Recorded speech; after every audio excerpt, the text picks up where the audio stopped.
از یک طرفش اون کس بود، از طرف دیگرش من بودم.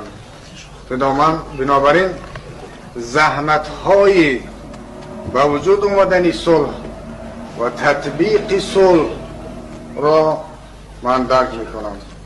این آدم از همه چیزش گذشت، از همش، از کماندیرهایش گذشت، بعضی رهبرهای سیاسی که در اطرافش بودن گذشت، حتی در بعضی موردها از جانش گذشت. من مرد رو تعریف میکنم. در اون خسته که آقای رحمانوف رفته بود، جگر در کار بود و خودگذشتگی. باید آدم از جانش میگذشت داد اونجا میرفت. و یا درای تنگی است که کاملا در اختیار ما بود.